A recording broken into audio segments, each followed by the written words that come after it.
हरियाणा खाद्य एवं आपूर्ति विभाग के एडिशनल चीफ सेक्रेटरी पी के दास जी हमारे साथ मौजूद हैं। इनसे चर्चा करेंगे। दास साहब, जिस प्रकार से करनाल में अनियमितताएं देखने को मिली धान के मामले में, हरियाणा के अंदर पूरे क्या स्थिति है और विभाग क्या कार्रवाई कर रहा है? पिछले साल हमने 64 लाख टन धान खरीदा था। इसके तुलना में इस साल हमने 55 लाख टन धान खरीदा है। तो मोटे तौर पर देखा जाए तो 9 लाख टन की धान की कम खरीद हुई है। लेकिन हरियाणा के कोई भी किसान जो हम प्रोक्योर करते हैं, जो वैरायटी उसको किसान ने उसको बोया था, उसका धान था और हमने नहीं खरीदा, ऐसा कोई भी नहीं बचा है। जितने लोगों ने रजिस्टर किया था सबसे हमने धान खरीद लिया। फिर हरियाणा के बाहर से जो किसान हमारे आड़तियों के पास आमतौर पर आते थे अपने सामान बेचने के लिए, जिनका लिस्ट आड़तियों ने हमें दिया था, उन सब से भी हमने धान खरीद लिया। इसका मतलब है पूरे धान खरीदने के बाद भी हम 55 लाख टन धान खरीदे। तो इसीलिए जो गोश्त परचेज की आशंकाएं पिछले साल थी, वो इस बार हमने उसको दूर कर दिया। करनाल में हमें ये पता चला कि करनाल मंडी में ऐसे समय गेट पास कट रहे हैं जिस समय आसपास कोई गाड़ी नहीं, कोई किसान नहीं, कोई अनाज नहीं। तो उसको हमने जिला प्रशासन के जरिए उसके जांच करवाया था। जांच में ये पाया गया कि भाई ऐसा हुआ है। गेट पास गेट के ऊपर नहीं कटा है, किसी और कंप्यूटर से कटा है। गेट के ऊपर कटा है लेकिन ऐसे समय कटा है जिस समय कोई किसान नहीं होता। सीसीटीवी में कोई गाड़ी नहीं, कोई किसान नहीं, ये भी पाया गया।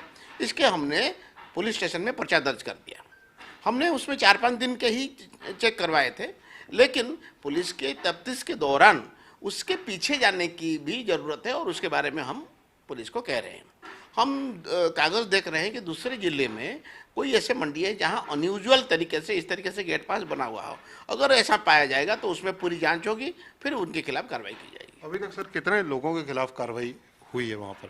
कि क्या गिरफ्तारी भी हुई कोई? नहीं, अभी गिरफ्तारी नहीं हुई है, लेकिन वहाँ हमने मार्केट कमेटी के सेक्रेटरी, मार्केट कमेटी के कुछ और कर्मचारी, कुछ आड़ती जिनके नाम से वो गेट पास करते थे, इनके नाम पर्चा दर्ज करवाया है और मुझे उम्मीद है जल्दी इसके बारे में पुलिस की कार्रवाई होगी। सर, इस जांच की आंच हरियाणा के और किन जिलों में पहुंची है?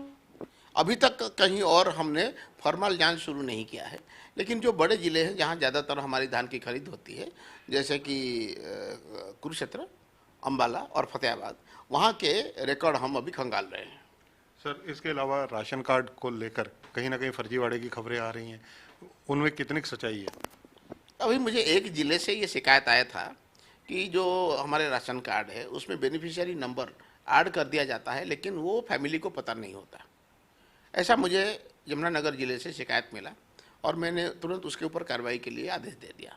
साथ ही मैंने सभी ज़िलों में ये लिखा है कि पिछले 6 महीने में हमारे कार्ड में कितने नए सदस्य ऐड किए हैं, उसके डाटा मुझे दिया जाए। और मैंने ये भी लिख दिया है कि जब ऐड किए गए थे उसमें जो वेरिफिकेशन हुआ था, वेरिफिकेशन के संबंधित कागज़ को डीएफएससी संभाल के रखे। अगर वो कागज़ गुम मिलते हैं दफ्तर से तो डीएफएससी के खिलाफ ही कार्रवाई होगी। सर, जो आपका विभाग है फूड एंड सप्लाई, इसको हाईटेक करने के लिए, आधुनिक बनाने के लिए जो प्रयास चल रहे थे, वो कहाँ तक पहुँचे हैं? देखिए, हम 100% बायोमेट्रिक्स के जरिए ही हमारी राशन देते हैं। कुछ समय कोरोना के समय पहले पहले हमने बायोमेट्रिक्स को कैंसिल कर दिया था क्योंकि उसे इन्फेक्शन फैलने का डर था। बाद में फिर हमने बायोमेट्रिक्स इंट्रोड्यूस कर दिया था। हमने इसको जो पोर्टेबिलिटी है कार्ड की, यानी किसी भी ज़िले का कोई भी डिपो का कोई भी जो राशन कार्ड होल्डर है वो किसी भी और राशन कार्ड में डिपो में जाके अपना सामान ले सकता है। दूसरे राज्य जहाँ ऐसे हमारी जैसे डिजिटाइजेशन हुआ है, वहाँ का भी कोई सदस्य आके हमारे यहाँ अगर वो काम कर रहा है तो उसी कार्ड से हमारे यहाँ भी वो सामान निकाल सकता है। ये हरियाणा पहले 2-3 राज्यों में था जो ये किया था। तो हमने हमारी जो वेइंग मशीन है उसको हमने अपना पॉस मशीन के साथ जोड़ा है। तो इसीलिए जितना वजन होगा उतना ही पॉस मशीन में अपने आप उसमें डाटा आ जाएगा। तो हाथ से की दबा के ये 20 किलो खरीदा या 10 किलो खरीदा ऐसा नहीं करेंगे। जो वजन होगा वही उसी का रिसीट बनेगा। इससे क्या होगा कि कोई अनपढ़ आदमी आया है, उसको 10 किलो दिया लेकिन 25 किलो उसका रसीद बना दिया और वो रसीद उसको दिया नहीं, तो उसको पता नहीं चलेगा कि उसके कार्ड से कितना अनाज निकला है। इस तरीके से देखा जाए तो हमारे काफ़ी अच्छा टेक्नोलॉजी के इस्तेमाल करके ट्रांसपेरेंसी लाने के लिए, इरेगुलरिटी को रोकने के लिए विभाग ने अच्छा कदम किया है। सर, वैसे तो ये डिमांड पुरानी है, आप के आने से पहले, इस विभाग का कार्यभार संभालने से पहले की बीजेपी पार्ट 1 की ये समस्या थी कि जो राशन डिपो धारक हैं उन लोगों की मांग थी कि उनको क्योंकि इसमें केरोसिन बंद हो गया और कई चीज़ें बंद हो गई, तो उनको आत्मनिर्भर बनने के लिए कुछ ना कुछ इसमें ऐड ऑन किया जाए। देखिए, सरकार द्वारा राशन डिपो में सरसों का तेल दिया जा रहा है, नमक दिया जा रहा है। हम कोशिश कर रहे हैं कि आगे उनको वॉशिंग पाउडर भी दें, और हम ऐसे रेट में देंगे जो रेट बाजार से काफ़ी सस्ता होगा। इसीलिए सिर्फ राशन कार्ड धारक नहीं, जो राशन कार्ड धारक नहीं है वो भी अगर उनसे खरीदना चाहते हैं तो वो खरीद सकते हैं, क्योंकि उसमें सरकार कोई सब्सिडी नहीं देंगे, लेकिन फिर भी आम दुकानों से सस्ते दर पे मुहैया कराएंगे।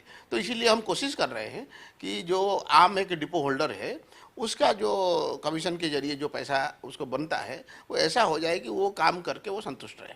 धन्यवाद दास साहब। तो ये हैं पीके दास, एडिशनल चीफ सेक्रेटरी हैं हरियाणा सरकार में, फूड एंड सप्लाई डिपार्टमेंट देख रहे हैं। इनका कहना है कि करनाल में कई सरकारी कर्मचारियों और अधिकारियों के इर्द गिर्द जांच घूम रही है, FIR वहाँ दर्ज हो चुकी है, और जो तथ्य आगे आएंगे उस पर पुलिस की कार्रवाई आगे बढ़ेगी। कैमरामैन सुनील के साथ चंद्रशेखर धरनी, पंजाब केसरी टीवी, चंडीगढ़।